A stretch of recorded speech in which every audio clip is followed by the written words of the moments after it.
ऐसी कथा आती है कि मदन मोहन जी जयपुर में विराजते थे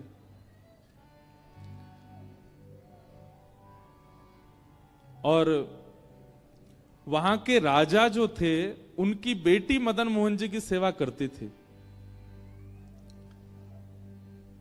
तो पुत्री का जब विवाह निश्चित हुआ, बहुत ध्यानपूर्वक सुनिएगा, पुत्री का जब विवाह निश्चित हुआ तो बेटी ने अपने पिता से कहा, बोले पिताजी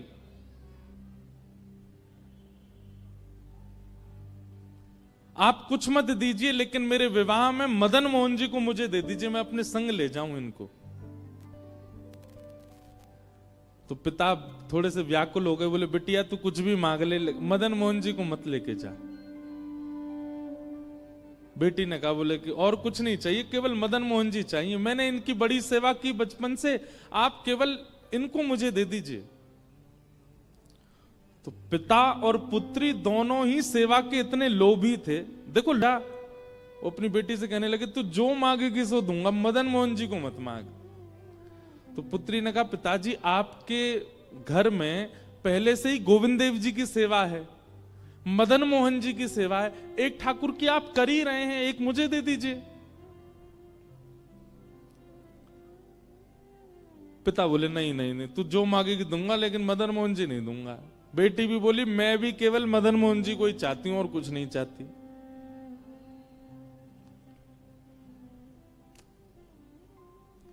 पिता ने कहा चल ठीक है, एक काम करते हैं। बोले क्या? मैं तेरे सामने 5 मूर्तियां रखूंगा और तेरी आंखों पे पट्टी बांधूंगा, अगर स्पर्श करके तूने बता दिया कि मदन मोहन जी कौन से तो मदन मोहन जी को तू ले जाइयो, और स्पर्श करके भी अगर तू नहीं बता पाई तो फिर मदन मोहन जी मेरे पास ही रहेंगे। लेकिन उस पुत्री को पूरा भरोसा था कि मैं पहचान जाऊंगी मदन मोहन जी कौन से। राजा ने 5 स्वरूप तैयार करवाए, एक जैसी कदकाठी, एक जैसा इत्र, एक जैसी पोशाक, एक जैसी माला, एक जैसी पगड़ी, एक जैसे अलंकार, एक जैसी वंशी, बिल्कुल सब कुछ एक जैसा। कोई व्यक्ति पहचान ही नहीं पाएगा कि इनमें मदन मोहन जी कौन से, 5 एक जैसे। और पुत्री से कहा, बेटी 5 स्वरूप तैयार हो गए, सुबह अब तुम्हारी परीक्षा होगी, अगर तुमने पहचान लिया तो मैं तुम्हें वचन देता हूं कि तुम्हारे दहेज में मदन मोहन जी जाएंगे। रात भर पुत्री बेचारी बड़ी परेशान, बोले कि कहीं मैं हार ना जाऊं, कहीं मैं चूक ना जाऊं, कहीं ऐसा ना हो कि मदन मोहन जी रह जाएं। रात भर प्रार्थना करती रही तो मदन मोहन जी उसके स्वप्न में आ गए और स्वप्न में आकर के बोले, काय को चिंता कर रही है? बोले मैं ये चिंता कर रही हूं कि ये 5 पिताजी ने एक जैसे बनवाए, मैं कैसे पहचानूंगी आप कौन से हो? मदन मोहन जी बोले तू बिल्कुल चिंता मत कर, स्वप्न में बोल रहे हैं उसको। मदन मोहन जी स्वप्न में बोले एक काम कर। बोले क्या? कल जब 5 को तू देखे ना तो मुख देखने के बाद, वक्ष देखने के बाद, चरण देखने के बाद, जो ऐसे भुजा होती है ना वंशी बजाने वाली, त्रिभंग ललित स्वरूप है, उन भुजाओं के ऊपर हाथ फेरियो।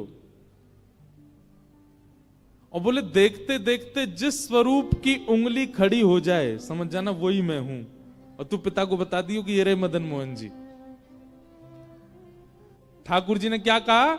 जिस स्वरूप की उंगली ऐसे खड़ी हो जाए तेरे स्पर्श से, तू बस पकड़ करके बोल दो पिताजी यही मदन मोहन, वो मैं ही हूंगा। अब देखो इस कथा में क्या है कि भक्त ठाकुर जी को नहीं पहचान रहा है, ठाकुर जी भक्त को पहचानेंगे, ठाकुर जी भक्त के पास रहना चाहते हैं। सोचो, विचार करो कि उस राजा की पुत्री की भक्ति कैसे होगी कि ठाकुर जी अपने जड़ स्वरूप में उंगली खड़ी कर देंगे। इसका मतलब क्या है? ठाकुर जी जड़ हैं नहीं, ठाकुर जी चैतन्य ही है।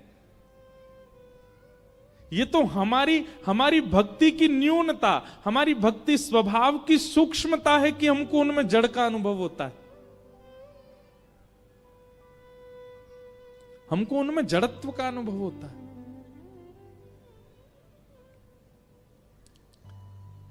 दूसरे दिन सब लोग ऐसे बैठे थे, पूरी भीड़, और 5 स्वरूप मंच पर रखे गए और पुत्री की आंख में पहले रुई लगा दी, फिर पट्टियां बांधी, बिल्कुल कहीं से दिख ना जाए। और ऐसी स्थिति में उसको ले गए मंच पर, जाओ चलो ढूंढो कौन से हैं ठाकुर जी। पहले स्वरूप को देखे, रूप एक जैसा, हाथ एक जैसे, पैर सब कुछ एक जैसा।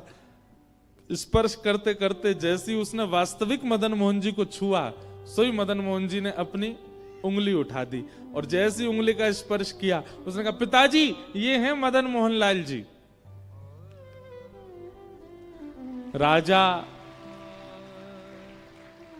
राजा ने मदन मोहन जी को प्रणाम नहीं किया, अपनी पुत्री को प्रणाम किया।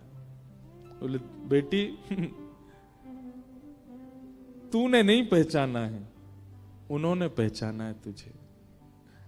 तेरा स्पर्श होते ही मैंने देख लिया था कि उन्होंने अपनी उंगली हिलाई थी, अपनी उंगली खड़ी की थी।